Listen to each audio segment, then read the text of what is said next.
Buenos días, chicos, ¿cómo están? Bueno, vamos a empezar a hablar sobre los estados y vamos a empezar a hablar con un dato curioso, es que justamente en la actualidad la ONU reconoce, la Organización de las Naciones Unidas, reconoce a 195 países, pero la FIFA reconoce a 211. Técnicamente, más de 15 países más, sí, 15, 16 países más. Ahora bien, esto es justamente porque muchos países tienen una clasificación como estados dependientes o estados, naciones sin territorio, pero que la FIFA los reconoce para jugar a la pelota. A esto vamos a volver a este dato, sobre qué cosas se reconocen o se deben reconocer para ser considerado un estado.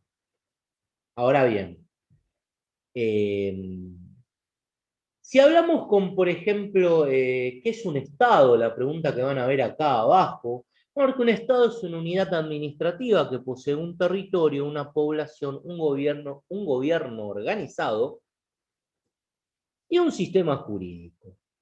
¿Dónde nace el Estado? Bueno, justamente en Europa en el siglo XV y termina de tomar forma en el siglo XVIII.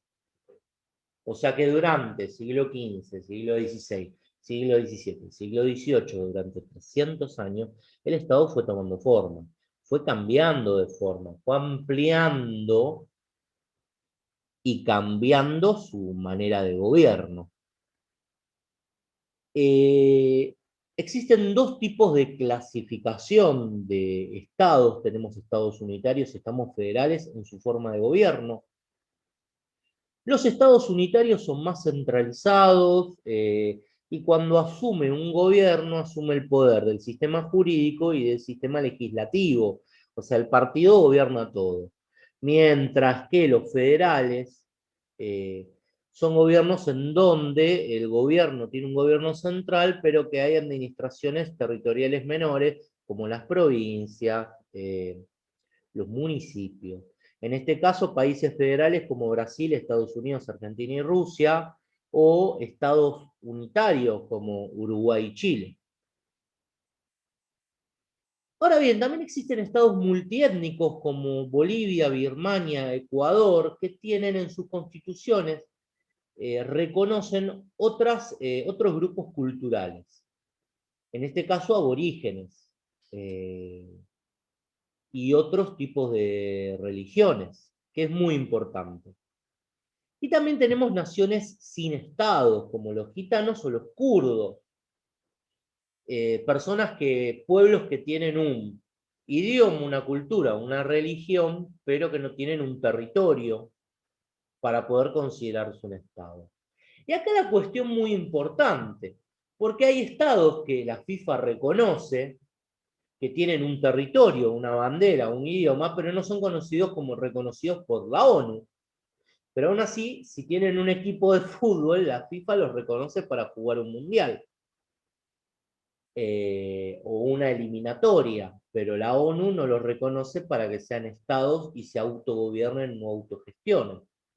Y esto, la verdad, es un vacío legal muy grande, porque para algo tan insignificante como es el fútbol, sí te puedo reconocer como un estado y que te autorrepresente. Pero para el poder y la plata, no. Un detallito. Voy a dar vuelta a la hoja, si escuchan ruido de hoja, que acá tengo un machete, porque esto es una clase. Si alguno llega a mis videos y no es mi alumno, entienda que esto es una clase. Eh, ¿Qué es la ciudadanía? Pregunta que aparece acá. Si hay estados, hay ciudadanía. La ciudadanía es el resultado de derechos y obligaciones. Siempre se hablan de derechos, pocas veces se hablan de obligaciones. La ciudadanía es no solo el reconocimiento de la residencia en un Estado, sino es la garantía que se reconozcan y se cumplan tus derechos políticos en el mismo, como también tu obligación de cumplir las leyes y las normas ciudadanas donde vivís. Dentro de esto existe la nacionalidad. La nacionalidad no tiene que ver con la ciudadanía. ¿Por qué? Porque las personas naturalizadas en otros países poseen la ciudadanía de ese país, pero su nacionalidad corresponde al lugar donde nacieron, a su idioma, a sus costumbres, lo que mamaron de chico. Por eso la nación es un concepto simbólico y la ciudadanía y el Estado son conceptos legales normativos. La ciudadanía es un concepto simbólico y se construye a través de símbolos culturales. Ahora, si vos nacés en Argentina, tenés la nacionalidad argentina, la cultura argentina y la ciudadanía argentina. Si nacés en Argentina y te vas a Estados Unidos y conseguís la ciudadanía norteamericana, tenés la ciudadanía norteamericana, pero tu nación siempre va a ser Argentina. Entonces la nacionalidad genera también movimientos llamados nacionalismos.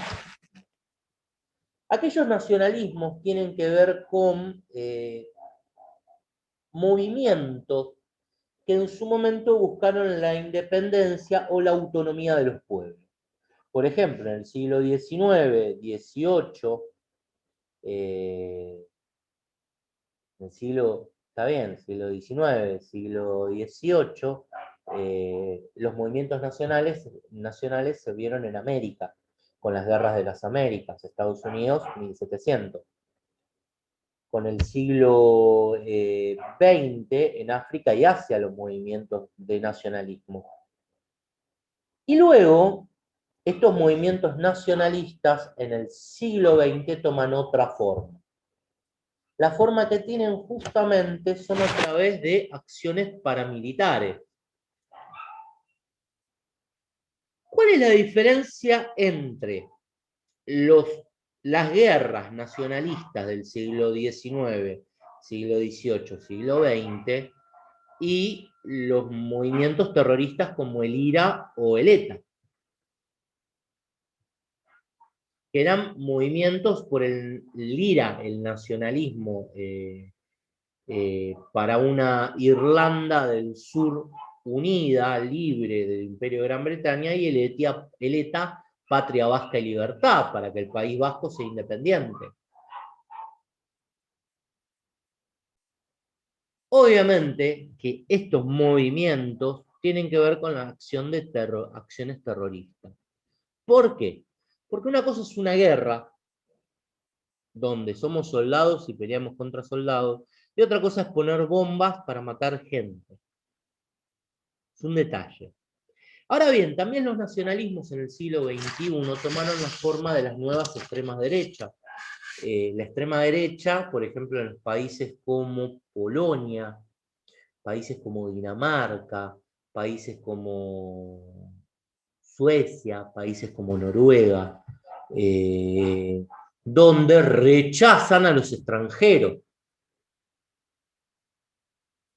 Así que bueno, estos son el nacionalismo, los nacionalismos que hay, como el nacionalismo es un movimiento político que busca la autonomía de los pueblos, pero muchas veces se encuentra con versiones más terroristas, con acciones terroristas, o con acciones racistas.